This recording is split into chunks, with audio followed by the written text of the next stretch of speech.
So in these last two problems where you see subtraction, really the only thing that you have to do to make sure you're going to do well is wherever you see a minus sign, change it.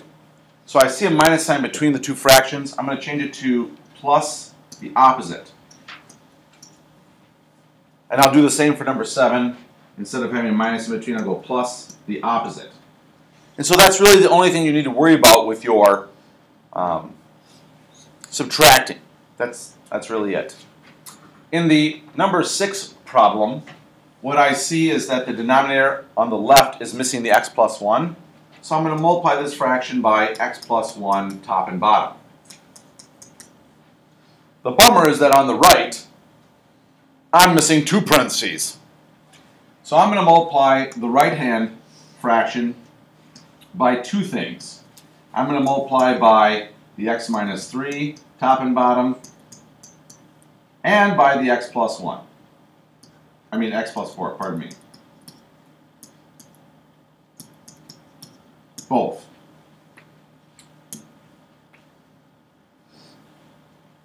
Now as I do this, the denominator that I end up with on the left-hand and the right-hand side is the same thing.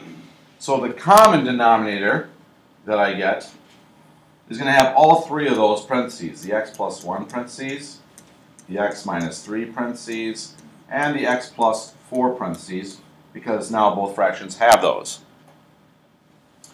The bummer part is, when we get to the blue part, it's going to be a little bit more involved, so we'll have to wait for that. But in the red, as I do the FOIL part, x times x is x squared, 1 times 2 is positive 2. The inners are 1x, the outers are 2x, that makes a grand total of 3x. And that takes care of the red stuff. The light blue stuff, on the other hand, I'm going to do in 2 steps because I don't want to do that in my head. So I'm going to write down in the blue stuff that I have that negative 5 times whatever happens when I FOIL out the light blue numerators. So I have in the light blue x times x, which is x squared, negative 3 times 4, which is negative 12, negative 3x from the inners, positive 4x from the outers, for a total of positive 1x overall when I FOIL.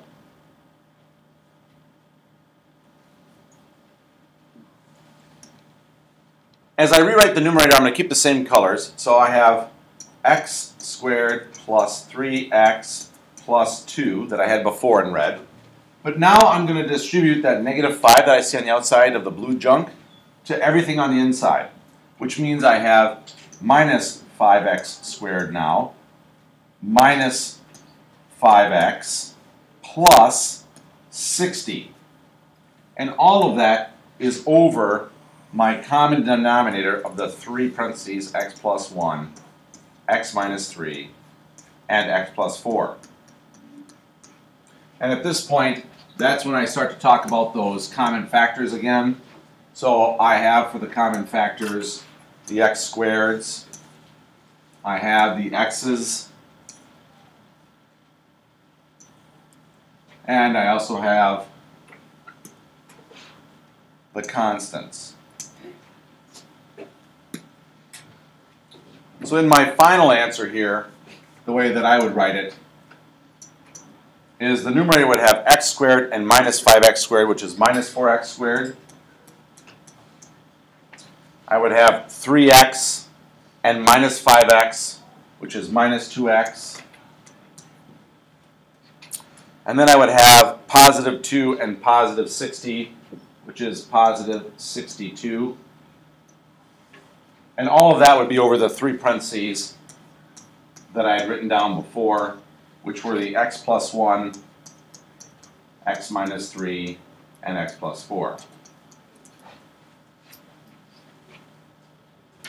In number 6, I notice that I have 2a minus 2 on the bottom, and on the right I have 6a minus 6. If I were to multiply the bottom of the left fraction by 3, I would turn it into the same thing. So that's what I'm going to do. I'm going to multiply by 3 over 3. If I do that, on the top from the pink, I would have 15a the right-hand fraction has a minus a, and on the bottom, the common denominator would be 6a minus 6, because now I've turned them both into that. If I were to simplify after doing that, I would end up with 14a all over 6a minus 6. Notice what goes both into the top and the bottom. A does not go into the top and the bottom because the 6 on the right-hand side of the denominator does not have an A, so that does not work. What goes into all three pieces? A 2. So I could rewrite the fraction that I see there as 2 times 7a over 2 times 3a minus 3. And then what I notice is that the 2's reduce.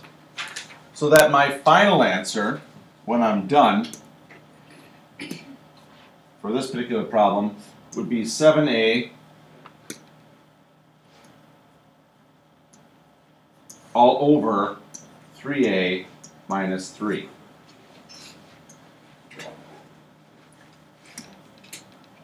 Okay, when you're multiplying rational expressions, with multiplication, you multiply straight across the top, straight across the bottom. However, there are some things that you can do to make your life easier if you want. Now, on your calculator, if you wanted to, you could take 15 times 21, find the number, 28 times 25, find the number, divide those two things and go math, enter, enter, and that would give you the simplified fraction. Completely fine to do in our class. No worries. After number 8, though, you're kind of hosed because the rest of them are all algebraic. So I'm going to show you a strategy that kind of helps, that kind of leads into the next things. So here's what I'm going to show you. When you look at 15, 15 is really 3 times 5. When you look at 21, 21 is really 7 times 3, or 3 times 7. 28 is 4 times 7, which is really the same thing as saying 2 times 2 times 7. Because 2 times 2 times 7 is 28. And 25 is really 5 times 5. These are called the prime factors of those numbers. So now as you look top to bottom, you'll notice some things. You'll notice that the 5 in the numerator and one of the 5's in the denominator reduce. And you should also notice that the 7 in the numerator and the 7 in the denominator reduce. So when you write your final answer, you can write it as 3 times 3 on the top, or in other words, 9. And in the denominator, 2 times 2, which is 4, times 5, which is 20. So all of those fractions multiplied together would give you 9/20 if you were to simplify. In number 9, I'm going to use that same strategy I used in number 8, where I broke things down into their factors so that I can write down things in their simplified format. So let's look at this first fraction here. If I look at that first fraction and I write things in their factored format, I notice that in the top there's a common factor of x. So I'm going to go x times 4x minus y. That's from the yellow. And on the bottom I have my 5 times x. On the right-hand side, I look to see if there are any common factors, but I don't see any. So I just write it down as 2x minus y over 4x minus y. Oh, but good deal. I notice that the 4x minus y on the top matches up with the 4x minus y on the bottom, which means those reduce out. I also notice that the x in the top matches up with the x on the bottom. So what that means for me is that when I go to write my final answer, the only thing that's left over in the numerator, bless you, is 2x minus y. And the only thing left in the denominator is a 5. And you're done.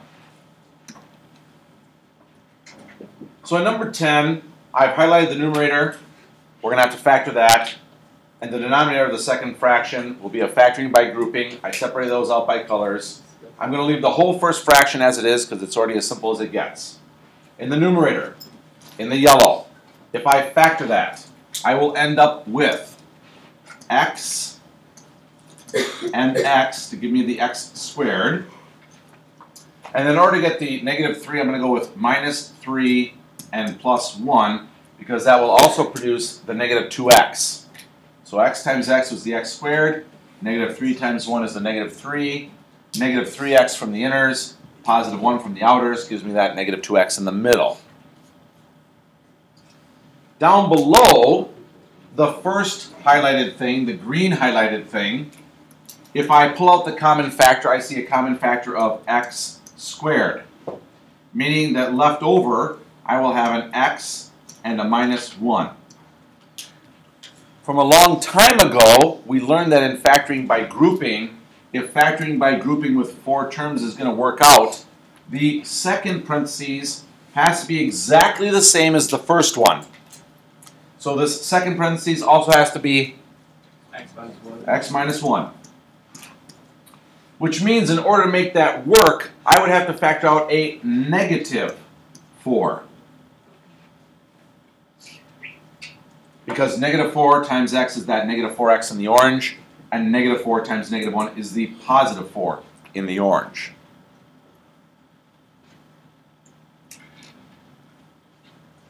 Now we're not even close to done. Sorry. So that first fraction I'm going to rewrite again.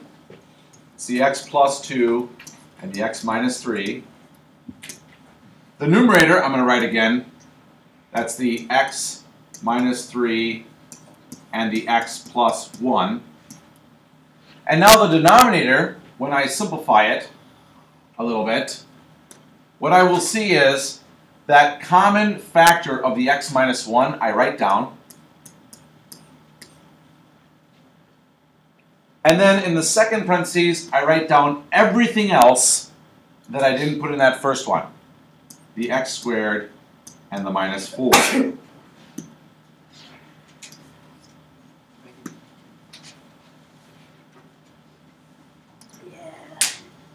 Okay, so if I rewrite these things, I get x plus 2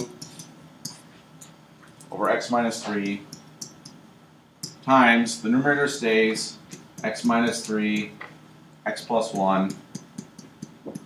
The denominator, the second part, factors, so I leave my x minus 1, but the x squared minus 4 is the difference of 2 squares, x plus 2, x minus 2. So that was the stuff in the gray highlight from the previous fraction in pink. And then, as you probably already know, x plus 2 and x plus 2 go away. The x minus 3 and the x minus 3 go away. And yay, we're left with a simpler fraction of x plus 1 all over the 2 parentheses left over of x minus 1 and x minus 2.